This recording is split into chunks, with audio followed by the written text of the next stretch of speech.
Hi, this is Scott Garibay, and today we're going to talk about Dungeons & Dragons, and we are specifically going to talk about what if Gary Gygax was born in 1987 and released Dungeons & Dragons today in 2023. And this idea came from a commenter who posited this historical experiment, this cultural experiment, in my comments, and I'm very thankful to them for that. They did it in a different structure, but that's okay. It brought up, made me start thinking about, oh my gosh, what would have happened to the world if Dungeons and Dragons was released today, when Gary Gygax was 36 years old, specifically because he was born in 1987, right? So let me give you the shift. Gary Gygax was born in 1938.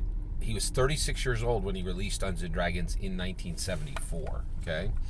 And the world is completely shaped differently, right? Like, I think the ramification...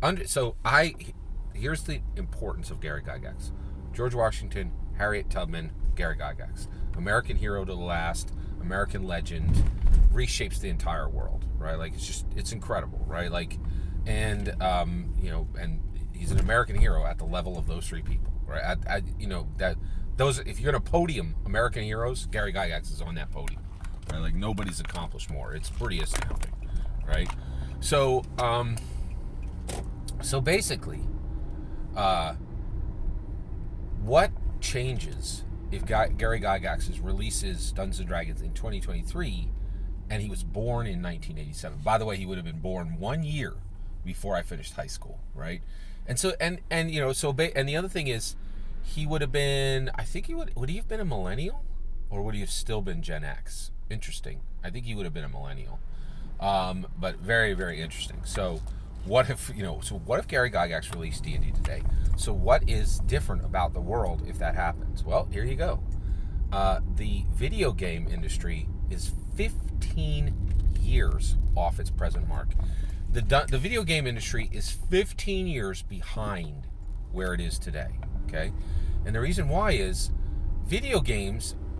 all video game designers, this is my humble opinion, are absolute garbage at narrative. None of them can tell a story to save their life. If you put them in a cage and said, if you put them into a prison and said, you write me a good story in the next week or you die, you'd just be buried. You'd be digging corpses all day in the yard, right? Because none of them would escape. None of them, right?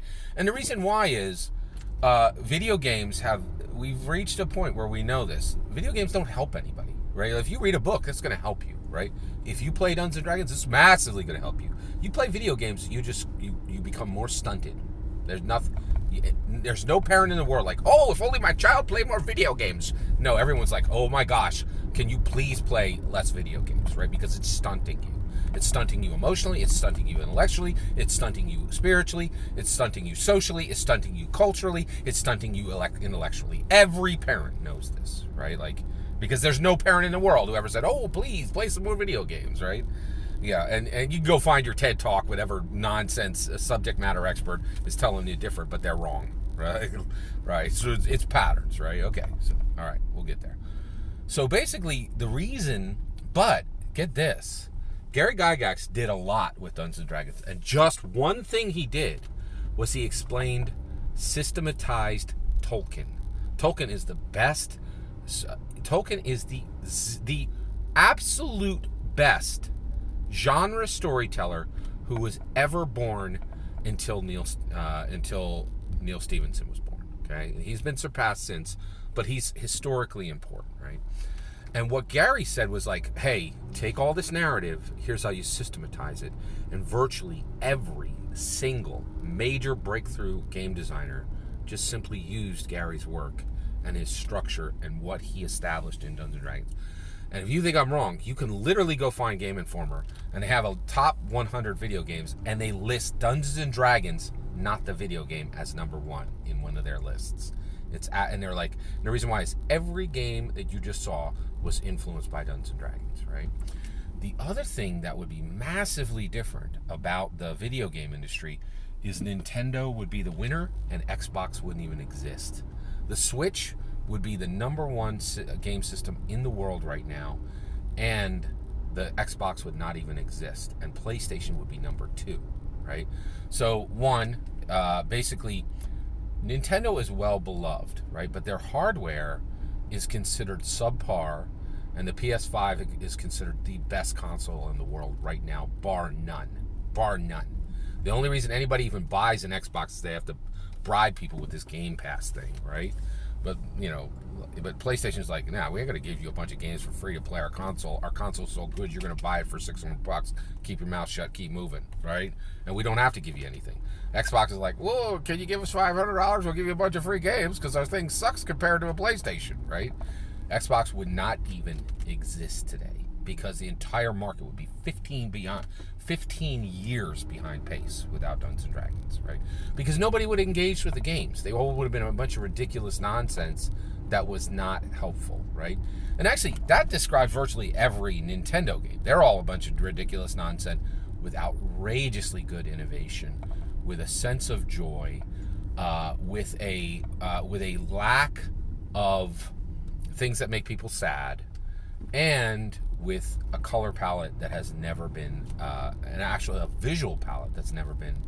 And so basically, the reason why Nintendo wins today is they have no story, but they realize that and they make up for it in 15 different ways. So Nintendo actually built a gaming system that did not need the narrative structure that Gary designed, right?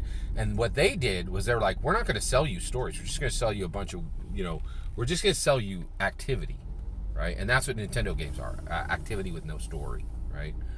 And there's precedence for that. If you think I'm wrong, go look up the creator of most Nintendo games, like Super Mario, and he himself is like, I don't not worry about story. You're just, hey, push those buttons and jump over this thing, whatever. I don't care, right? He does not care about story.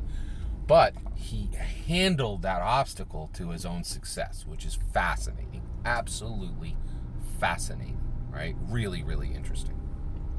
So basically, if Gary Gygax had been born in 1987 and was releasing Dungeons & Dragons today, the video game industry and Hollywood would be going gangbusters still, right? Because video games would not have been a real competitor to them at all, right? Nintendo would be the number one console in the world. Nintendo Switch would be the number one console in the world. The PS5 would be number 2, and Xbox would no Xbox would have ever been made, ever, right? Because Microsoft wouldn't have been like, oh, let's be third in a market that's tiny, right? It wouldn't even exist, right? And so those are huge changes. And so the moment you think about Dungeons & Dragons being released today rather than 1974, you can immediately see the massive changes in the world, right? Now, the question is, would they have been good or bad? I'm not sure. I'm not sure of that. A 15-year stunted video game industry, that might have been hugely beneficial to America, right? But nerd culture, I did a different video on this one, but you're welcome to watch that one. But the other change that he did, which was he changed nerd into eccentric leader, right? The Gary Gygax did that's clearly beneficial. But this one is an asterisk. I don't like, honestly, the more I think about it, if the video game industry had been stunted by 15 years, that would have been massively helpful to America, without question. In fact, I think men today, it's possible men today dying by the millions of deaths of despair, that might not be happening. It's very interesting, right? And I think there's no question that is coming from the video game industry, in my humble opinion. Every single word you just heard is my humble opinion, right? But what's important is when I get to hear your humble opinion. I'd like to hear what you have to say about what do you think would have changed if Gary Gygax had been born in 1987, released Dungeons & Dragons at the exact same age of 36 in 2023. How would the world be reshaped? It's a fascinating question. Thank you for letting me discuss this with you. I really appreciate it. Every single word of that's my humble opinion. I can't wait to hear your humble opinion when you get in the comments and send your traffic. Please consider subscribing and have a wonderful millennium.